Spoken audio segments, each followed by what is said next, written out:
Welcome to my channel.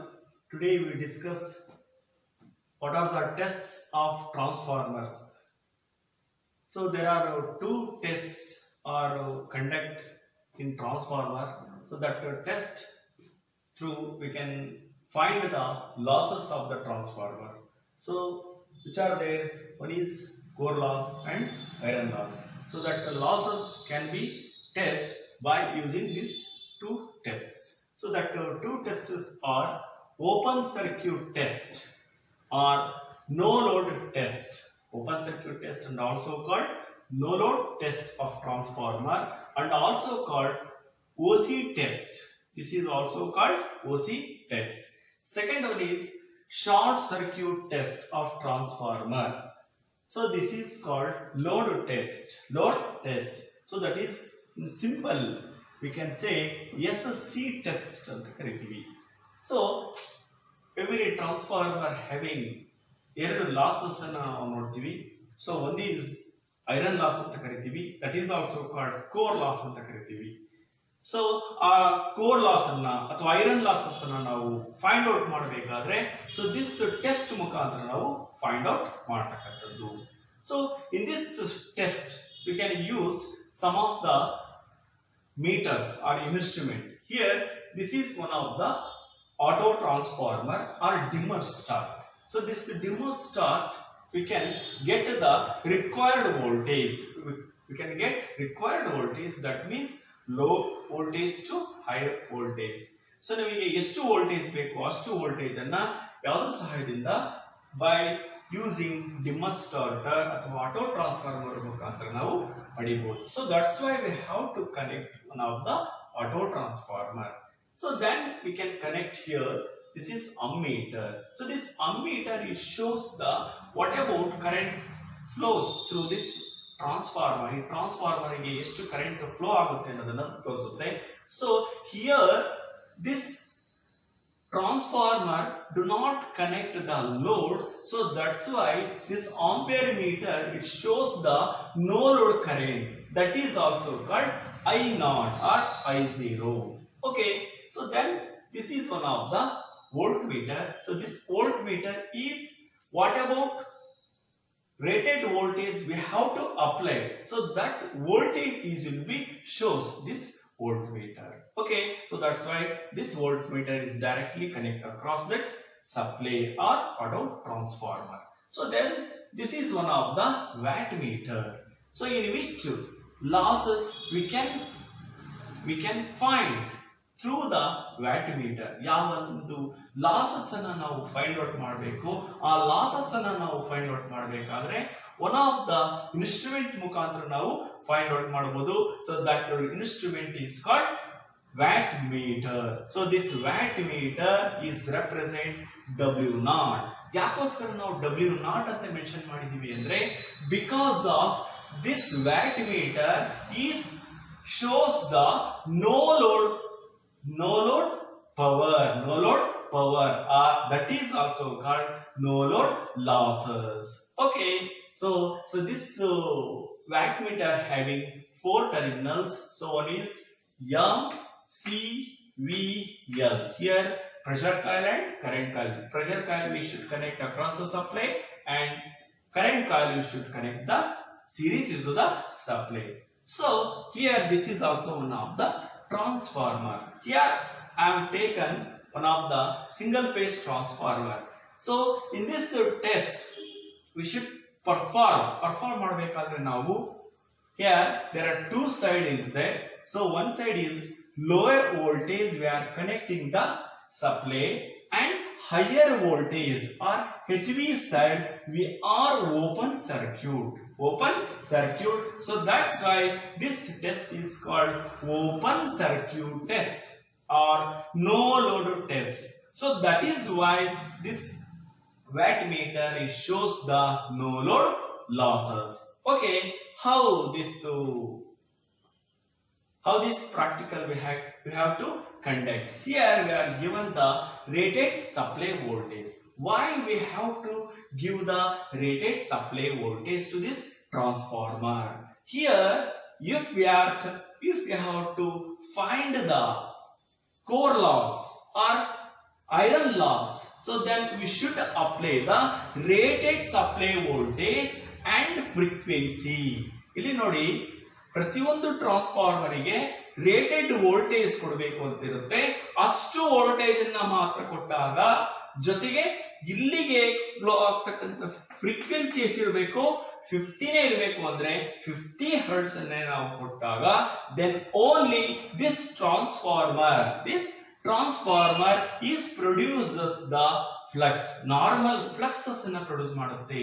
ಒಂದ್ ತಿಳ್ಕೋಬೇಕು, ಯಾವಾಗ ನಾರ್ಮಲ್ ಫ್ಲಕ್ಸಸ್ ಅನ್ನ ಪ್ರೊಡ್ಯೂಸ್ ಮಾಡುತ್ತೆ, then only we can find the no load losses. So ಹಾಗಾಗಿ ಇಲ್ಲಿ ನಾವು 110 ವೋಲ್ಟೇಜ್ ಅನ್ನ ಕೊಡಬೇಕು. ಇಲ್ಲಿ ನಾವು ಸಪ್ಲೈ ವೋಲ್ಟೇಜ್ ಎಷ್ಟಿದೆ, ಇಲ್ಲಿ 230 ವೋಲ್ಟೇಜ್ 50 ಹರ್ಟ್ಸ್ ಇದೆ. ಇಲ್ಲಿ ನಾವು ಏನ್ ಮಾಡಿದ್ವಿ, ನಾವು ಥ್ರೂ ಒನ್ ಆಫ್ ದ ಡಿಮೋಸ್ಟ್ರೇಟರ್ ಮುಖಾಂತರ ನಾವು ವೋಲ್ಟೇಜ್ ಅನ್ನ ವೇರಿ ಮಾಡಿಕೊಂಡು 110 ಮಾತ್ರ ಸಪ್ಲೈ ಅನ್ನ ಕೊಡ್ತಾ ಇದ್ವಿ. ಸೊ ಹಾಗಾಗಿ ದಿಸ್ ಟ್ರಾನ್ಸ್ಫಾರ್ಮರ್ ಅಲ್ಲಿ ಏನೋ ನಾರ್ಮಲ್ ಫ್ಲಕ್ಸ್ ಪ್ರೊಡ್ಯೂಸ್ ಆಗುತ್ತೆ. ಸೊ ನಾರ್ಮಲ್ ಫ್ಲಕ್ಸ್ ಪ್ರೊಡ್ಯೂಸ್ ಆದಾಗ ಆ ಟೈಮ್ ಅಲ್ಲಿ ಎಷ್ಟು ಕರೆಂಟ್ ಹೋಗುತ್ತೆ, so that is called I0. Okay, so this watt meter in that time is indicate what about iron loss. ಅಂದ್ರೆ ಏನು, ಆ ಟೈಮ್ ಅಲ್ಲಿ ನಾರ್ಮಲ್ ಫ್ಲಕ್ಸ್ ಪ್ರೊಡ್ಯೂಸ್ ಆಗಲಿಕ್ಕೆ ಎಷ್ಟು ಪವರ್ ಲಾಸಸ್ ಆಗ್ತಾ ಇದೆ ಅನ್ನೋದನ್ನ this watt meter is represents. Okay, so that's why W0 here. So this losses can be easily calculated. So that is called iron loss or core loss, that is equal to Wi. Wi is indicate what? Iron loss. So iron loss is equal to W0. W0 means what? What about indicates the watt meter. So that should be taken. Minus no load copper loss. Why we should take this copper loss? Here in case of open circuit test, we are not connecting the load ಅನ್ನ ನಾವು connect ಮಾಡಿಲ್ಲ ಅಂದಾಗ so ಅಲ್ಲಿ current ಯಾವ್ದ್ರಲ್ಲಿ ಸೆಕೆಂಡರಿಯಲ್ಲಿ flow ಆಗಲ್ಲ. ಹಾಗಾಗಿ copper losses ಇಲ್ಲಿ ಕಂಡು ಬರೋದಿಲ್ಲ. ಹಾಗಾಗಿ no load copper loss normally we have to take on negligible. ಅದನ್ನ ನಾವು ಏನ್ ತಗೋಬೇಕು, ನಾವು 0 ಅಂತ ತಗೋಬೇಕು. Okay, so 0 ಅಂತ ತಗೊಂಡಾಗ so this watt meter only to indicates the what about iron losses in this transformer ಅನ್ನೋದನ್ನ ಮಾತ್ರ ಇದು ತೋರಿಸುತ್ತೆ. ಹಾಗಾಗಿ ನಾವು Wi is equal to W0 minus I0 square into R ಮಾಡಿದಾಗ ಕೂಡ I0 ಅಂದ್ರೆ ಏನು, ಇಲ್ಲಿ ಫ್ಲೋ ಆಗ್ತಕ್ಕಂಥ ಕರೆಂಟ್ ಎಷ್ಟು. So normally no load current very negligible. So very negligible ಅಂದ್ರೆ ಹೆಚ್ಚು ಕಡಿಮೆ ಪಾಯಿಂಟ್ ಸಮಥಿಂಗ್ ಕರೆಂಟ್ ಮಾತ್ರ ಇಲ್ಲಿ ಫ್ಲೋ ಆಗ್ತಾ ಇರುತ್ತೆ, ಅಂದ್ರೆ ನಾರ್ಮಲ್ ಫ್ಲಕ್ಸಸ್ ಅನ್ನ ಪ್ರೊಡ್ಯೂಸ್ ಮಾಡಲಿಕ್ಕೆ. ಸೊ ದಟ್ ಕರೆಂಟ್ ಅನ್ನ square of the current into that resistance ಅನ್ನು ಮಾಡಿದಾಗ ನಮಗೆ we can calculate copper loss. So this normally copper loss normally very less. So that's can be we can subtract by W0. Okay, then we can get the iron loss. Okay, so here we are also find the sum of the parameters. So that's we are already know about power is equal to V into I into cos theta. Okay, so that's why W0 is equal to V0 into I0 into cos theta ಅಂತ ಬರೆದಿದ್ದೀವಿ. So ಇಲ್ಲಿ ನಾವು if we have to find the power factor in this condition, we can calculate by using formula. So cos theta ನಾವು ಹೊರಗಡೆ ತಗೊಂಡಾಗ W0 ಏನಾಗುತ್ತೆ, ಇಲ್ಲಿ ಬರುತ್ತೆ divided by V0 into I0. So here we can calculate cos theta of this open circuit test. Okay, in the same way we can understand about next test is short circuit test or SC test ಅಂತ ಕರಿತೀವಿ. So ಇಲ್ಲಿ very important, ಇದಕ್ಕೂ ಸ್ವಲ್ಪ difference ಏನಪ್ಪಾ ಅಂದ್ರೆ, here we are using high voltage side are connecting the supply, but we are lowest voltage or low voltage side we are connecting one of the ampere meter connect ಮಾಡಿದ್ವಿ. ಆದ್ರೆ ಇಲ್ಲಿ ಏನ್ ಮಾಡಿದೀವಿ, lower ವೋಲ್ಟೇಜಿಗೆ supply ಕೊಟ್ಟಿದ್ವಿ, higher ವೋಲ್ಟೇಜಿಗೆ ಏನ್ ಮಾಡಿದ್ವಿ ನಾವು ಓಪನ್ ಬಿಟ್ಕೊಂಡಿದ್ವಿ. ಇಲ್ಲಿ ಯಾಕೋಸ್ಕರ ನಾವು ಇಲ್ಲಿ ಓಪನ್ ಬಿಟ್ಕೊಂಡಿದ್ವಿ ಅಂದ್ರೆ ನಾರ್ಮಲಿ ನಮಗೆ ಈಸಿಯಾಗಿ ವೋಲ್ಟೇಜ್ ಅನ್ನ ನಾವು ಅಪ್ಲೈ ಮಾಡಬಹುದು. So that's why easy voltage. So for example 11 kV bar 240 voltage ಇತ್ತು, ಆಗ ನಾವು ಯಾವ ವೋಲ್ಟೇಜ್ ಕೊಡ್ಲಿಕ್ಕೆ ಈಸಿ ಆಗುತ್ತೆ, 240 ವೋಲ್ಟೇಜ್ ಕೊಡ್ಲಿಕ್ಕೆ ನಮಗೆ ಈಸಿ ಆಗುತ್ತೆ. ಹಾಗಾಗಿ ದಟ್ ವೋಲ್ಟೇಜ್ ಅನ್ನ ನಾವು ತಗೋಬಹುದು. ಸೊ ಅದೇ ರೀತಿ ನಾವು ಇಲ್ಲಿ ಸಿಂಪಲ್ ಆಗಿ ಏನ್ ಮಾಡಿದೀವಿ, 110 voltage is also one of the lower. ಹಾಗಾಗಿ ನಾವು ಈಸಿಯಾಗಿ ವೋಲ್ಟೇಜ್ ಕೊಡಬಹುದು. So that's why in open circuit test V should connect the lower voltage side, ಯಾವುದು ಇನ್ಸ್ಟ್ರೂಮೆಂಟ್ ಅನ್ನ ಕನೆಕ್ಟ್ ಮಾಡಬೇಕು. But in case of in short circuit test ಇಲ್ಲಿ ನಾವೇನ್ ಮಾಡಿದೀವಿ, ಹೈಯರ್ ವೋಲ್ಟೇಜ್ ಸೈಡಿಗೆ ಏನನ್ನ ಇನ್ಸ್ಟ್ರೂಮೆಂಟ್ ಗಳನ್ನ ಕನೆಕ್ಟ್ ಮಾಡಿದೀವಿ. ಲೋಯರ್ ವೋಲ್ಟೇಜ್ ಸೈಡಿಗೆ ಏನ್ ಮಾಡಿದೀವಿ ನಾವು ಓಪನ್ ಲೋಯರ್ ವೋಲ್ಟೇಜ್ ಸೈಡಿಗೆ ನಾವೇನ್ ಮಾಡಿದೀವಿ, one of the ampere meter ನ ಕನೆಕ್ಟ್ ಮಾಡಿದೀವಿ. So that ampere meter it shows the what about full load current ಅದು ಇಂಡಿಕೇಟ್ ಮಾಡುತ್ತೆ. Okay, here one of the dimmer starter is also connect. In this short circuit test we should give the very less voltage or reduced supply voltage ಅನ್ನು ಕೊಡಬೇಕಾಗುತ್ತೆ. reduced voltage ಅಂದ್ರೆ ಹೆಚ್ಚು ಕಡಿಮೆ ನಾವು 2 to 5% of rated voltage ಏನಿದೆಯೋ ಅದರಲ್ಲಿ 2-5% voltage ಅನ್ನ ಮಾತ್ರ ಕೊಡಬೇಕು. So that is why we should connect the one of the dimmer starter or auto transformer. ಇಲ್ಲಿ ನೋಡಿ 230 ವೋಲ್ಟೇಜ್ 50 ಹರ್ಟ್ಸ್ ಇದೆ. ಓಕೆ, ಬಟ್ ಇಲ್ಲಿ ಇರತಕ್ಕಂಥ ಸಪ್ಲೈ ವೋಲ್ಟೇಜ್ ಎಷ್ಟು ಕೊಡಬೇಕು ಅಂತ 220. ಇದರಲ್ಲಿ ನಾವು 2 to 5% ಅಂದ್ರೆ ಹೆಚ್ಚು ಕಡಿಮೆ ನಮಗೆ ಒಂದು 10 ವೋಲ್ಟೇಜು, ಎಷ್ಟು 10 to 15 ವೋಲ್ಟೇಜ್ ಒಳಗಡೆ ನಾವು ಏನನ್ನ ಇಲ್ಲಿ ನಾವು ಸಪ್ಲೈ ಕೊಡಬೇಕು. So that is why we should connect the one of the dimmer starter. Okay, so then another terminals is connect to the one of the ampere meter. So this ampere meter is shows the what about full load current. Either it may be we can also calculate or also find the quarter load, off load, 3/4 and full load current. So ಯಾವ load ಅಲ್ಲಿ copper loss ಎಷ್ಟು ಆಗಿದೆ ಅನ್ನೋದನ್ನು ಕೂಡ ನಾವು ಕಂಡುಹಿಡಿಬಹುದು. So ಅದಕ್ಕೋಸ್ಕರ ನಾವೇನ್ ಮಾಡಬೇಕಾಗುತ್ತೆ, ಫಾರ್ ಎಕ್ಸಾಂಪಲ್ ಒಂದು ಟ್ರಾನ್ಸ್ಫಾರ್ಮರ್ ಫುಲ್ ಲೋಡ್ ಕರೆಂಟ್ ಅದರದ್ದು ಪ್ರೈಮರಿ ಸೈಡ್ ಇಂದು 10 ಆಂಪಿಯರ್ಸ್ ಕರೆಂಟ್ ಫ್ಲೋ ಆಗ್ತಾ ಇದೆ ಅಂದಾಗ ಇಲ್ಲಿ ನಾವು 2.5 ಆಂಪ್ಸ್ ಕರೆಂಟ್ ಫ್ಲೋ ಮಾಡಿದ್ವಿ ಅಂದ್ರೆ that is indicate what quarter load. ಅದೇ ರೀತಿನೇ 5 ಆಂಪ್ಸ್ ಇಂಡಿಕೇಟ್ ಮಾಡ್ತಾ ಇದೆ ಅಂದ್ರೆ that is indicate what off load. ಅದೇ ರೀತಿನೇ 7.5 ಆಂಪ್ಸ್ ಕರೆಂಟ್ ಫ್ಲೋ ಆಗ್ತಾ ಇದೆ ಅಂದ್ರೆ ದಟ್ ಈಸ್ ಇಂಡಿಕೇಟ್ 3/4. ಅದೇ ರೀತಿನೇ 10 ಆಂಪ್ಸ್ ಕರೆಂಟ್ ಫ್ಲೋ ಆಯ್ತು ಅಂದ್ರೆ that is indicate full load current. In that time this watt meter it shows the what about copper loss ಆಗಿದೆ ಅನ್ನೋದನ್ನ ಇದು ತೋರಿಸುತ್ತೆ.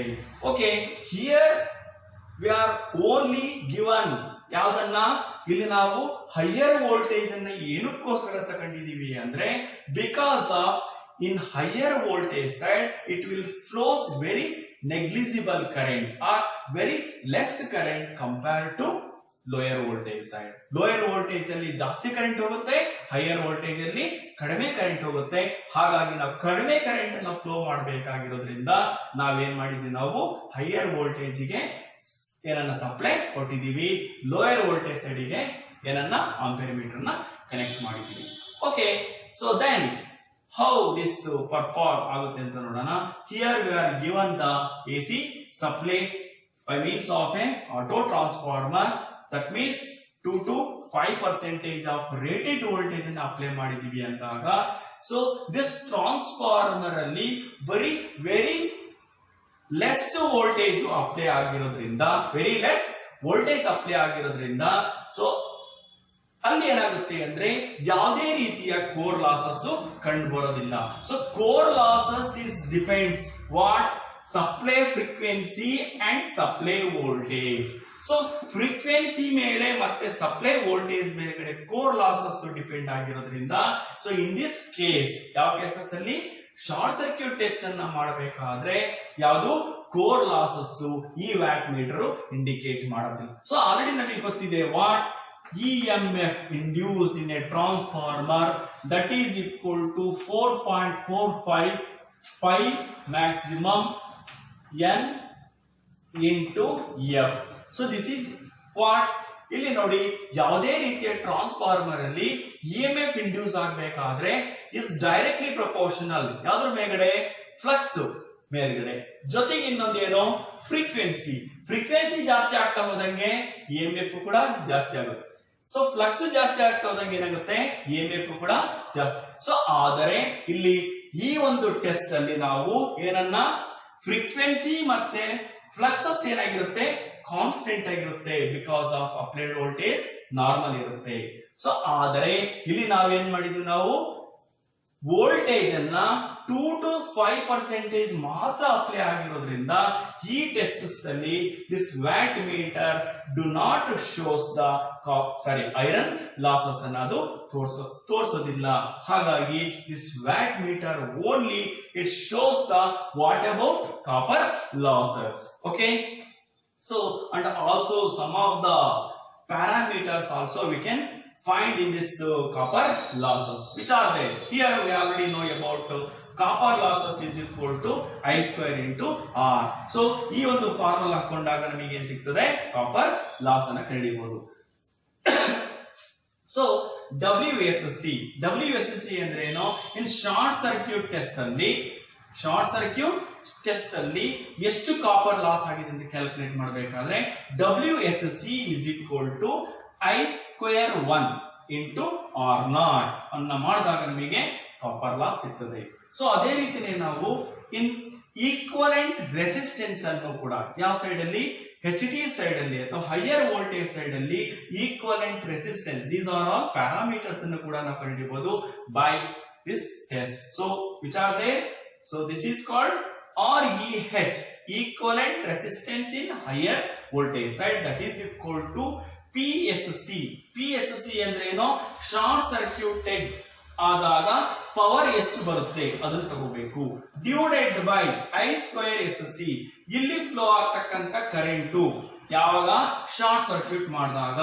Okay, so that we can calculate what equivalent resistance. In the same way we can also find the impedance or equivalent impedance in higher voltage side, that is equal to VSC means what, in short circuit time alli ಎಷ್ಟು voltage ಅನ್ನು apply ಮಾಡಿದೀವಿ divided by ISC, in short circuit time alli ಎಷ್ಟು current flow ಆಗ್ತದೆ. So then we can calculate what Z or impedance.